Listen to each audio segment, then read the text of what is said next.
Hi there, and welcome to Fife Bereavement Network Group, where for Friday, as part of Dying Matters Week, we are looking at the topic of mental health. And today we've got three guests with us who represent very different organisations who support bereavement in many, many different ways through many different projects. And we're going to highlight just some of the challenges that they have seen around the specifics of mental health with some of the clients and service users that they are working with just now. So I'm delighted to introduce Jennifer from Crew's Bereavement Care Step-by-Step project. Jennifer, would you just like to introduce yourself and tell us a little bit about how lockdown has affected your step-by-step clients? Hi, thank you, Nicola. Yes, so I'm Jennifer and I'm project coordinator for Step-by-Step, part of Crew's Bereavement Care Scotland. And what the Step-by-Step project does is for adults who have been bereaved. It could be anybody that they've lost, it could be a sibling, it could be a child, or it could be parents. But most commonly it's a partner, their spouse or partner. And what people find is that they become quite socially isolated after a loss. And so Step-by-Step is all about bringing people together and making new connections after bereavement. And obviously lockdown's really affected that, Jennifer. So what have you had to do through lockdown to continue support?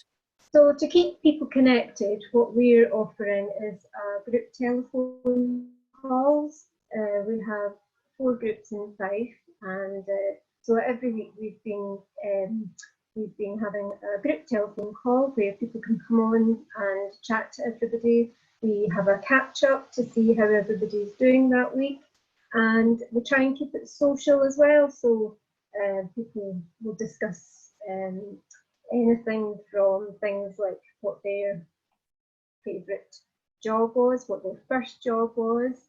They might talk about holidays they've had, and then we talk about things that we're all going to look forward to after the lockdown as well. So we try and keep it positive for people.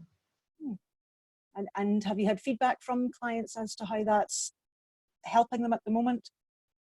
So what people are saying is that it's really important for them to keep the social connections going that they've made within the groups. They are obviously not meeting up in person as they normally would, but just being able to hear other people and hear each other's voices on the telephone, just so important for them, makes them feel more positive, and it just helps to keep that connection within the groups going. We've also had new people joining the groups as well since the lockdown, and I think they've really enjoyed that social aspect of just coming on and having a blather. It gives them something to look forward to each week, and they're feeling much more positive about having something to look forward to. Yeah. Thank you, Jennifer. And I was speaking to a neuroscientist a couple of weeks back, and he was talking about how actually one of the ways that in the lab they test for, or that they put people under stress, is to put them in a position of isolation. So we know that isolation really has a huge impact on people's mental health, and enabling that connection to happen is really, really useful to hear about, and that has continued through creative means. So thank you, Jennifer. Thank you. David, we have you here from the Compassionate Friends. Would you like to introduce yourself and tell us a little bit about some of the projects that you have running through the Compassionate Friends? Thank you. Thank you, Nicola. Compassionate Friends, just to let everybody know, Compassionate Friends is an organisation, a voluntary organisation run to support bereaved parents, bereaved grandparents and bereaved siblings.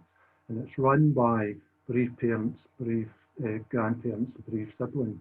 And the idea of Compassionate Friends is, you mentioned earlier on, Jen mentioned earlier on about social isolation and that, and it's all about supporting people through their grief and beyond, sort of thing. And the kind of things that we do, kind of things that Compassionate Friends do, there's a national helpline, which is probably the main point of contact for any bereaved parent or that, or a grandparent or sibling. And they'll put you in touch. It's always manned by another bereaved parent. So So you're actually talking to someone. You can make a connection with someone who's gone through exactly the same thing that you've been going through.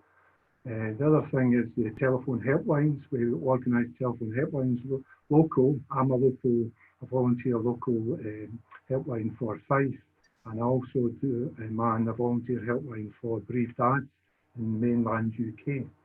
And that kind of thing gives someone, say a bereaved parent, a chance to actually talk to another bereaved parent on the phone, one-to-one, and make that connection.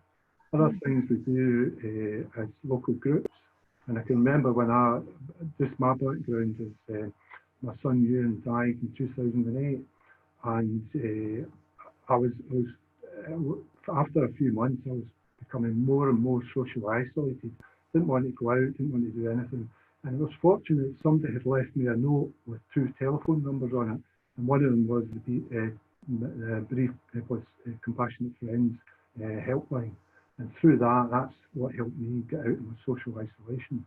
And it's been a complete lifeline to me. And what else can I say? We have forums, regional forums, and there's a Scottish regional forum, and it meets generally the first weekend in May. Obviously can't meet this year, but first weekend in May every year. And I can say I've been going to it for the last, let me think, 11 years. And it's been 11 years, and I'm sometimes asked, Nicola, why do you still go to that? Does it not bring up old, really sad, difficult memories for you, And the answer to that is yes, it does. But it's with other people, other parents who have suffered the same thing. Yeah. And that's the whole concept of Compassionate Friends, to make that contact with other people. And it's amazing how everything just goes away, all the barriers and that, all the public face and that just goes away when you're with other people, with like-minded people.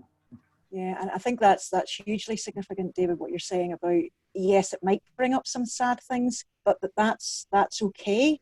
And actually to speak about the person that you loved and to talk about them and to share their name together is a huge part of the journey of grieving and remembering and continuing to hold them with us. So thank you very much for sharing your own story there, as well as the help that you've been able to give to others as part of the organisation of Compassionate Friends. So thank you for that. Interesting you say, sorry, before you go on, Nicola, when you say their name, there's a brilliant TCF, we've got a Compassionate Friends, got a brilliant video, and it's titled Say Their Name. And it's amazing how much that helps a bereaved parent. Absolutely, yeah. To hear the name of their child. Yeah, and actually we're recording this for the Friday episode, but I know that the stories that we hear on the Thursday around stillbirth and miscarriage, actually saying the baby's name is hugely important. So I think, whether it's somebody that we've known for years or whether it's a baby or a child that has died, that the name is hugely important to talk about and to remember. So thank you for that. And what was your son's name, David? Ewan. Ewan, thank you. Well, remember Ewan today as well, so thank you. Yes, thank you. So Jen, you work with children through CBUK as well as holding many other hats and juggling many other balls. Would you like to share a little bit about what you've seen around mental health in some of those settings? I'm Jen from Child Bereavement UK. I work directly with children and young people who have experienced the death of somebody important to them.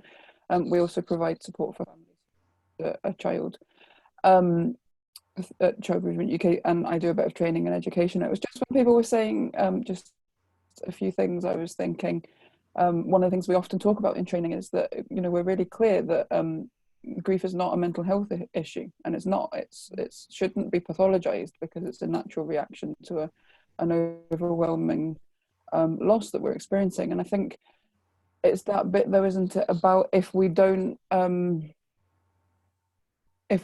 help people who are grieving at the time where then that need is the most pertinent, that it can become a mental health problem. And I think that's the bit that I'm always really impressed with a lot of the organisations that we get together with in the network, is just all the amazing work that's going on around Fife about just joining up people that otherwise would be completely isolated in their loss. And I think that's always the bit, I think, with children, especially the first time they've ever experienced a loss. And you know, there's that bit about, I'm the only person in my school or my community or my whatever that's experienced this, nobody understands me. And when you can get young people together with other people that have experienced a loss, and you see that connection of that me too, I understand what happened to you because it happened to me. That's absolutely just life-changing, I think, for young people to be able to have that connection and not be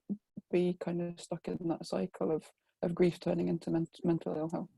Yeah, absolutely. And I think you've picked up on a really key point there, that actually it's the other people understanding, you know, and I think that's rippled throughout these three organisations represented here today, and how we've been working with bereaved people. It's people who understand, who get it, who aren't scared when tears come, who aren't scared to say a name, because we know the importance of that. So thank you all very much for joining me this afternoon, and look forward to this going out live, and thank you for your connection, and goodbye for today. Thank you. Thank you.